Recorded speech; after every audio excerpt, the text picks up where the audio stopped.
It's not really ripping off a Band-Aid if it's good, is it?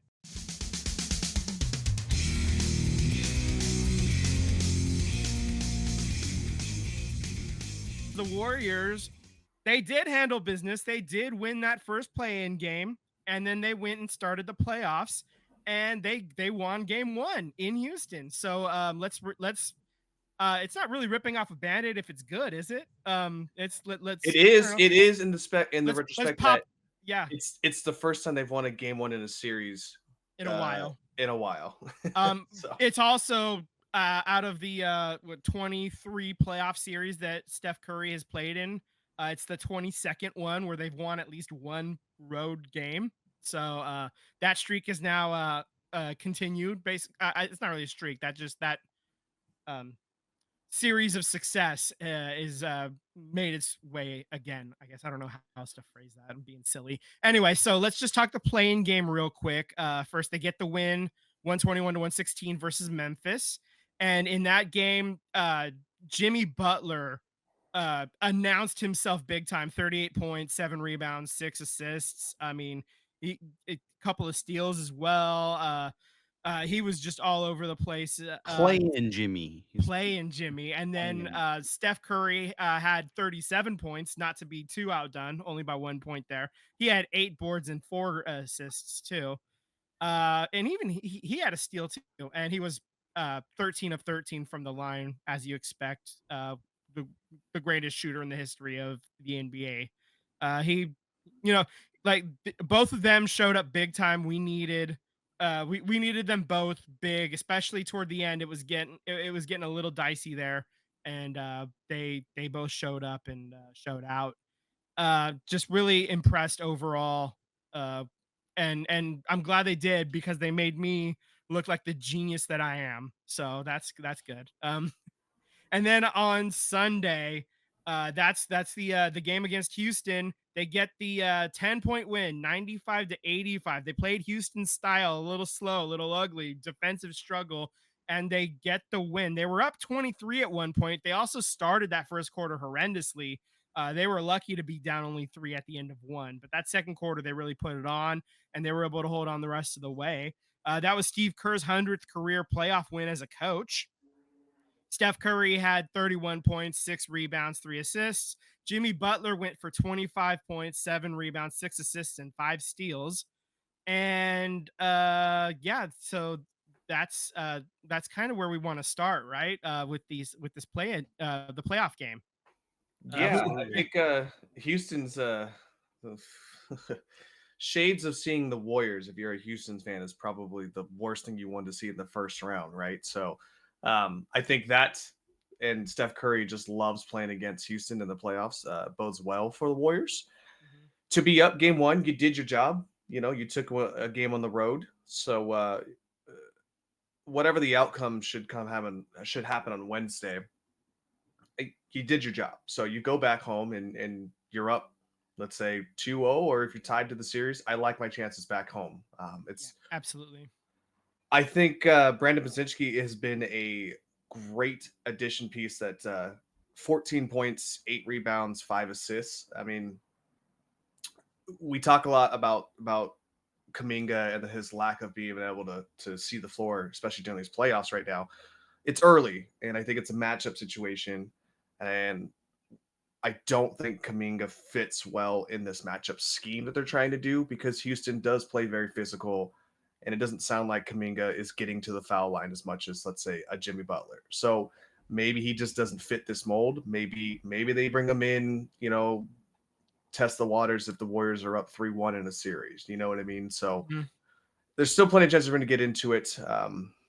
It is a little it's a little bit of a bummer, because that this offseason he's probably not going to be a Warrior going forward.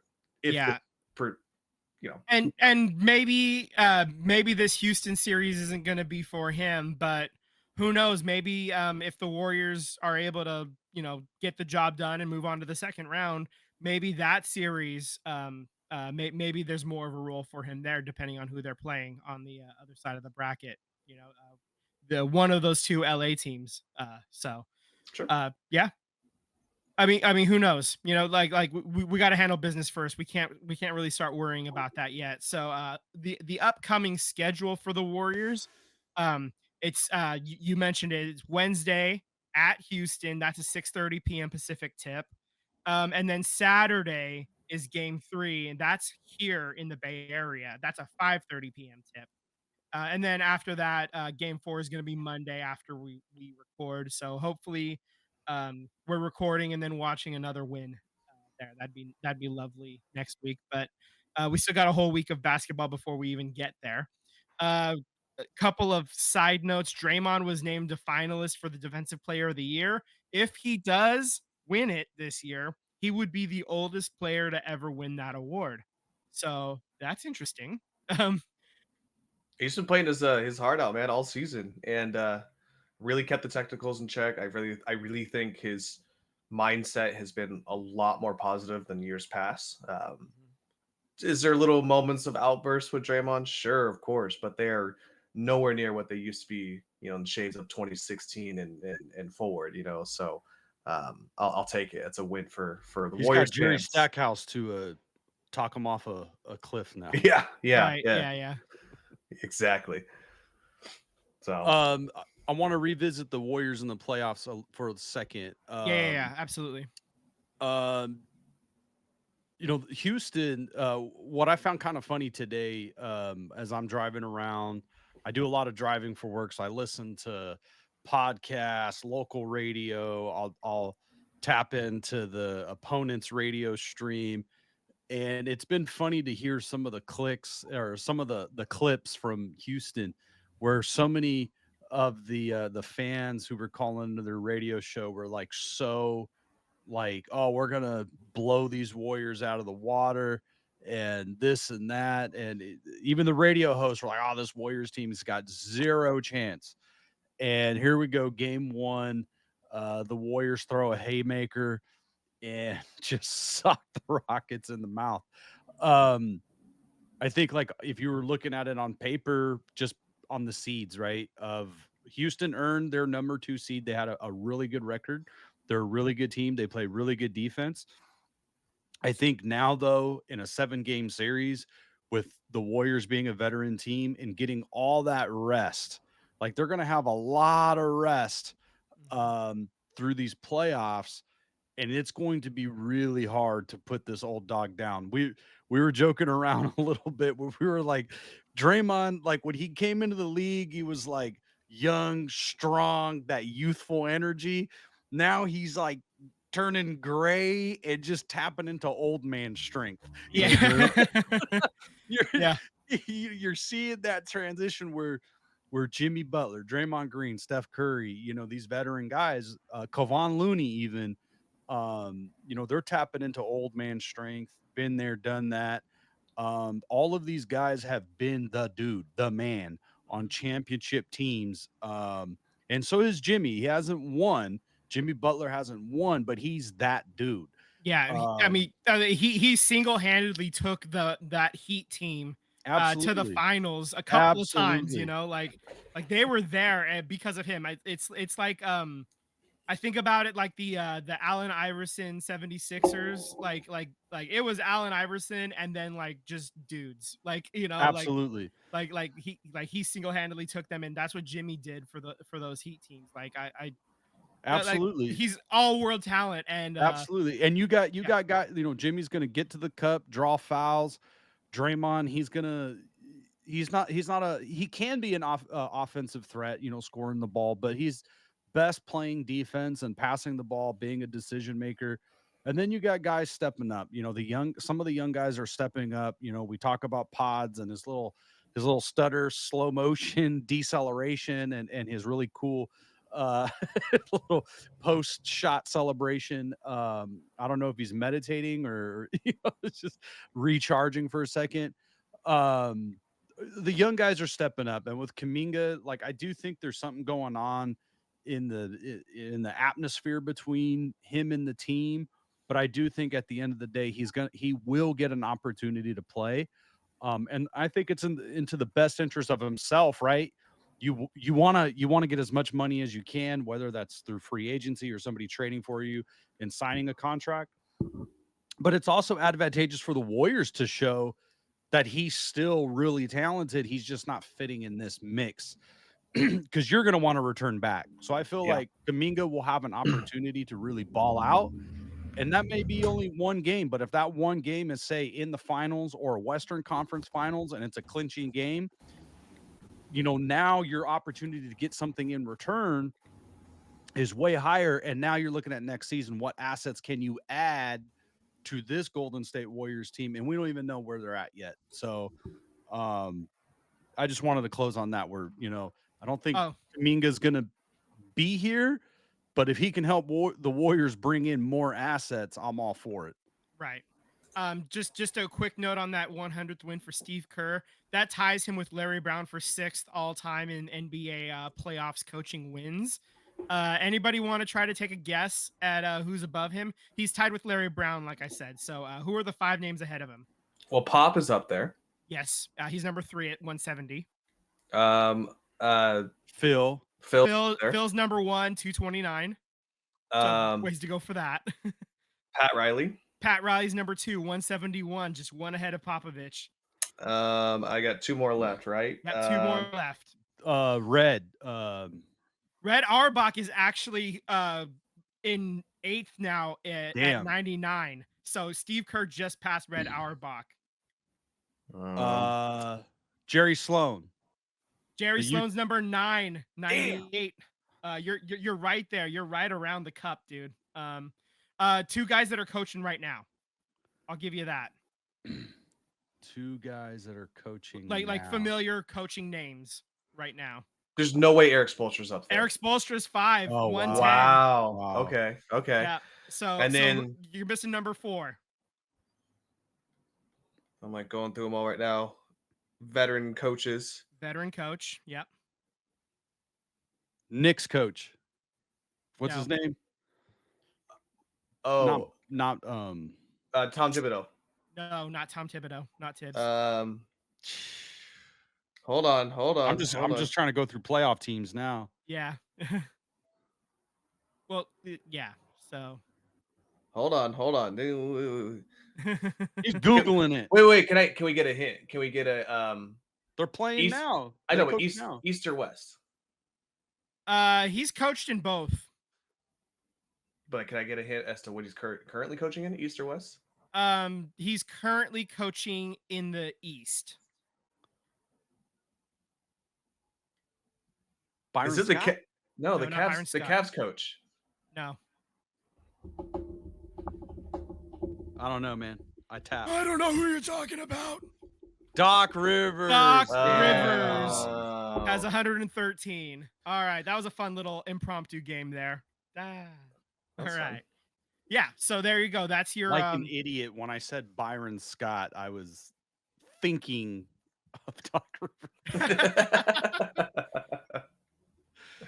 Yeah, so, I'm actually impressed that Eric Spoelstra's up there. That high. Yeah, I know the Heat team were pretty dominant with that trio. I mean, he had those like basically 3 separate runs almost because you had the Dwayne Wade.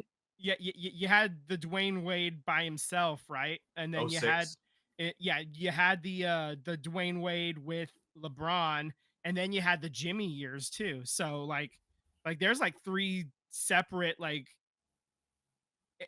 sectors of of him putting it together and for a couple of years in a row. So really stacked up a bunch of wins through those, especially. Yeah.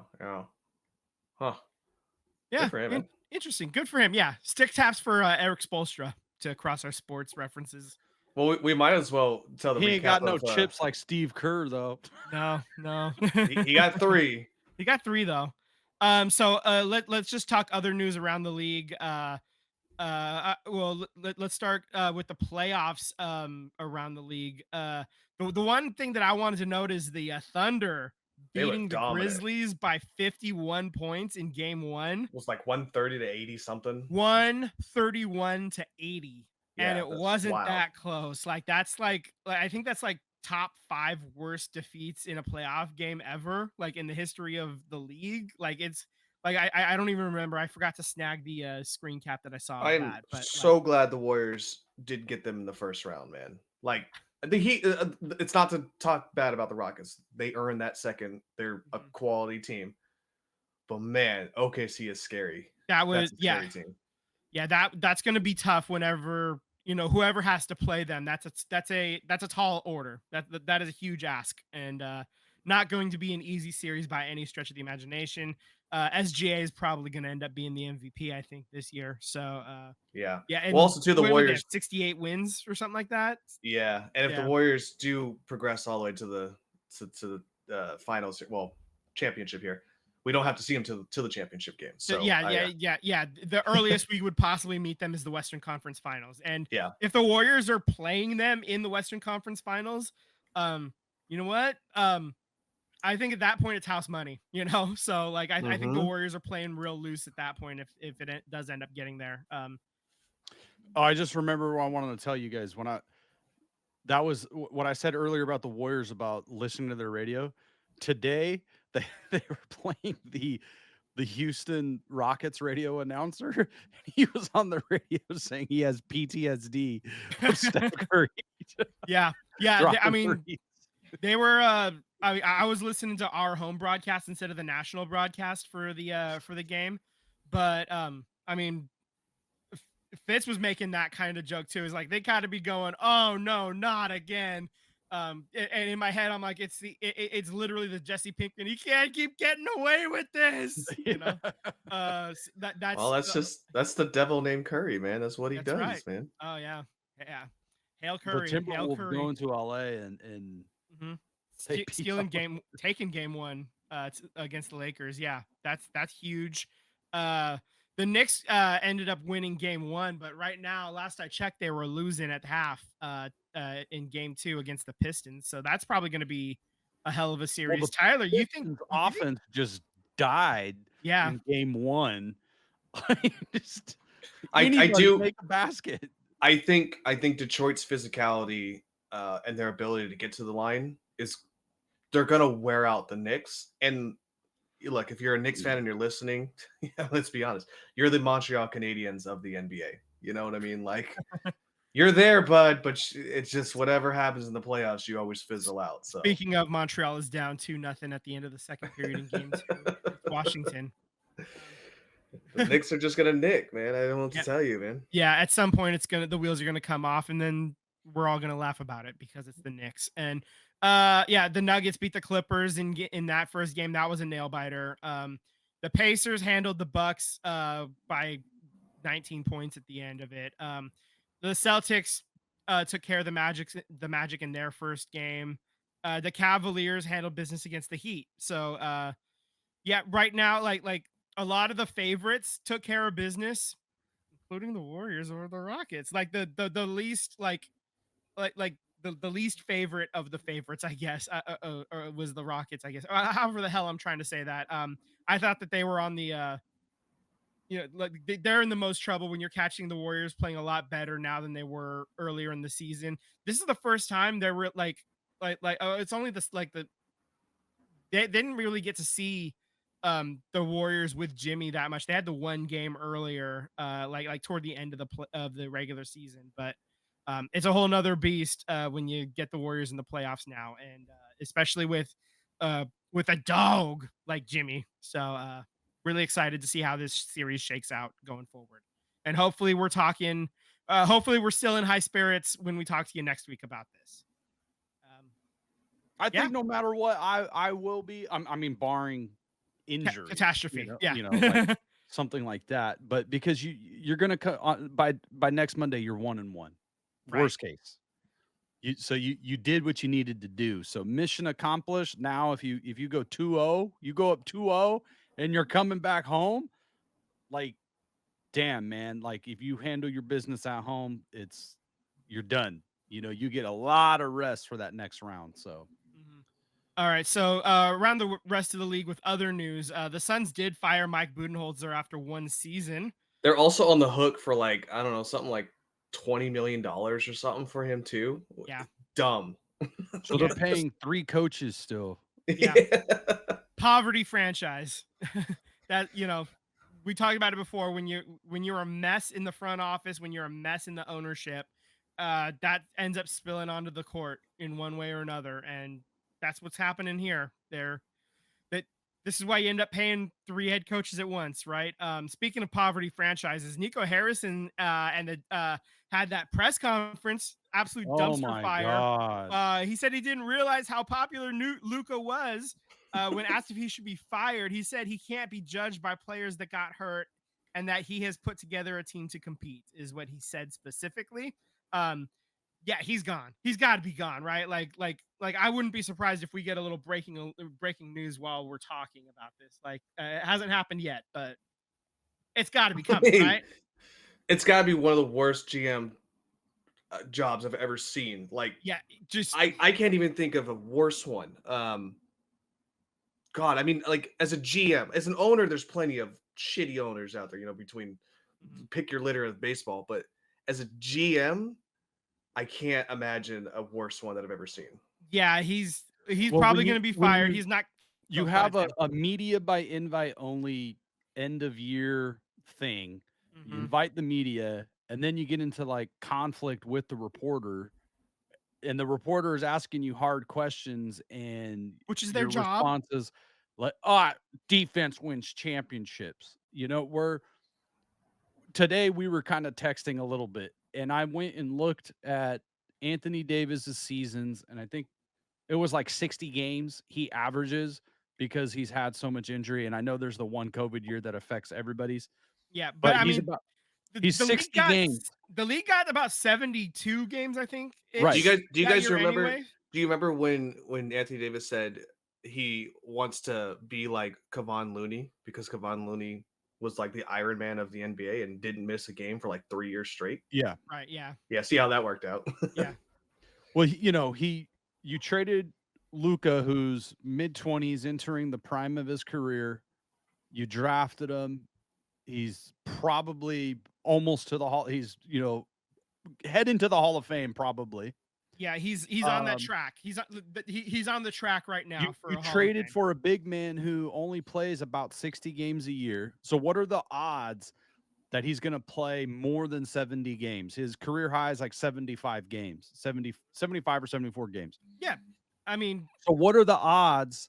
He's only done that 3 times. 11 seasons. Those times was when he was in New Orleans. Well, don't forget too, Nico Harrison only talked to the Lakers. Like, right. I'm pretty sure a Luka and Giannis could have happened. You know what I mean? Like, if you open the doors for anyone, there's plenty of other options that could have happened. When the trade went down, I don't know if the Warriors would have got in on it, but you think Joe Lacob would have tried? Like, yes, absolutely. Every other franchise in this, Kuminga would have been gone in a heartbeat. It's such a terrible trade. And then for him today to then do another press conference to clarify the other one that was by invite only and no cameras and no, what is that? And then you have to have another one. And then you say, I didn't realize how important Luka was to the community and the fan base. But I still stand by my decision where you're relying on Anthony Davis. You're relying on Kyrie Irving, who he's not getting any younger. He's not old, but he's 33 years old and now coming off of an ACL tear. And then you're also relying on Klay Thompson, who I hate to say is a shell of himself of his former, Warriors years. And that's injury. That's not hit, that's just, it's unfortunately due to his injury. But coming into this season, you said the only thing that we're away from is having a shooter, is having a sharpshooter. So we go and get Klay. And now it's defense. Like, it's a mess. It's an absolute mess. And when Dirk Nowitzki wants nothing to do with the franchise, when your Hall of Fame players and the people that are around all the time don't want to be around the franchise and distance themselves, like you're tarnishing the brand. If you're the ownership group, you gotta cut bait, man. This is awful, and it's only getting worse. Your saving grace is that the women's Dallas team has the #1 draft pick. Right. Speaking, and they play in that arena. Yeah. Speaking of the Golden State Valkyries, that draft was happening as we were talking last week. We do have the final results at this point. I do have a pronunciation. Justė Jocytė. That's how we say the first draft pick. It's a Lithuanian woman. She's 19 years old and has been playing professionally for the last 5 years. Yeah. Respect to her parents who named her. I'm just going to call her JJ. Yeah, for now. Justė Jocytė, 5th overall, first round pick. Shyanne Sellers in the 2nd round, number 17 overall. And then Kaitlyn Chen in the 3rd round, number 30 overall. Tyler, you were hyped for that one especially. Yeah, man. I watched that UCLA game. I think I sent you guys the video of it. But look, when she's on, and she guards the best players. You know, she can dribble with the ball. She's like a mini Kyrie with Klay Thompson defensive awareness. So there's worse lottery tickets to take. You know, I mean, when you're picking a 3rd rounder, like you know, it's just, you know, you throw a dart on the wall and see what happens. And there's way worse picks you can make than that, you know. And she saved you know, the oh my gosh, why am I drawing a blank on the college team that she went to right now? I'm gonna not the Bulldogs. What the frick are their names? Bruins? No, the college basketball. UCLA? No. She didn't play for UCLA. She played for UConn, the Huskies. Thank you, the Huskies. She literally saved their season to get into, you know, the final. So look, she can make big shots when needed and can be relied on. And I think she's going to grow into a better player. Just simply being in this league and getting time. There's a little bit of symmetry happening too, because the Valkyries ended up taking Kate Martin, who just last year was in the exact same situation that Kaitlyn Chen was in, where she wasn't invited to the draft per se. She was there to support her teammate who went number 1 overall, Paige Beckers in Kaitlyn's instance, and then obviously Caitlin Clark in Kaitlyn Chen's situation. In Kate Martin's situation. I'm getting it all mixed up. Anyway, the idea is they just happened to be in the arena, and then their name gets called, and then the entire team is hyped for them, and they're all like the clips that were on Instagram and whatever your social media of choice are. It's really awesome to see, and they're just like really excited for her. And the same thing happened last year too for Kate Martin, and now the Valkyries they selected Kate Martin in the expansion draft. So Kate Martin's over here just 1 year after the exact same thing happened to her new teammate now. So that's kind of so kind of a fun Kaitlyn Chen, circle moment.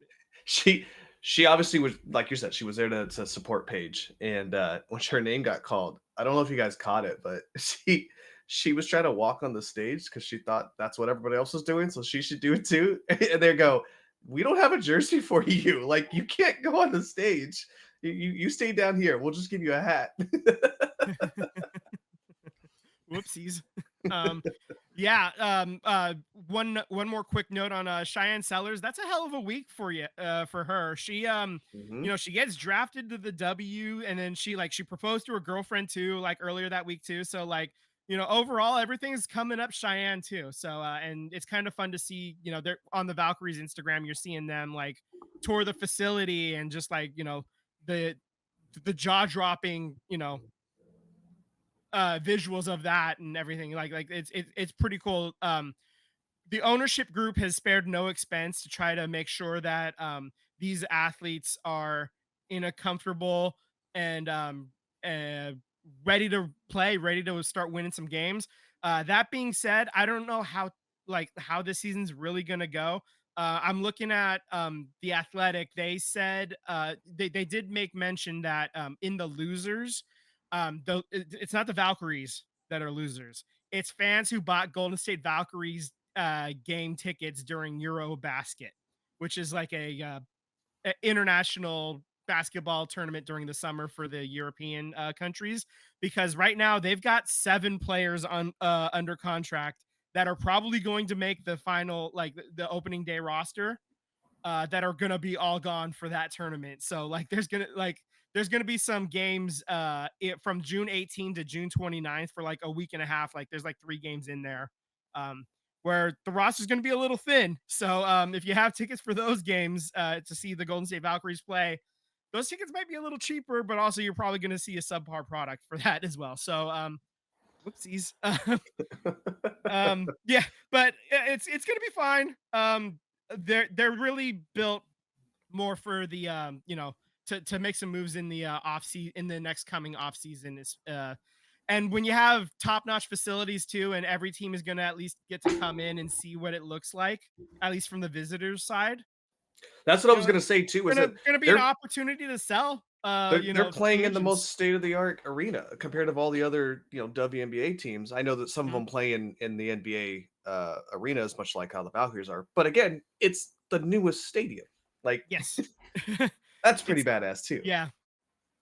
So I mean, it's going to be a good opportunity for for especially Chen and Sellers to really make some noise during that week and a half, at least for sure.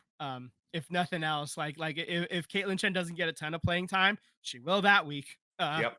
So I mean, that's basically that's what we got right now for the Valkyries. Their first game is preseason, and it's coming up beginning of May. I think it's May 6th against the LA Sparks. So we're starting the way I've locked into women's soccer to Bay FC.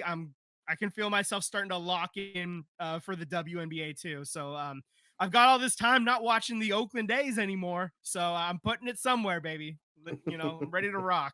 I feel the same way, Vince. Yeah. No, they're going to have a huge opportunity next season they're probably going to have another top draft pick, probably another top 5 draft pick.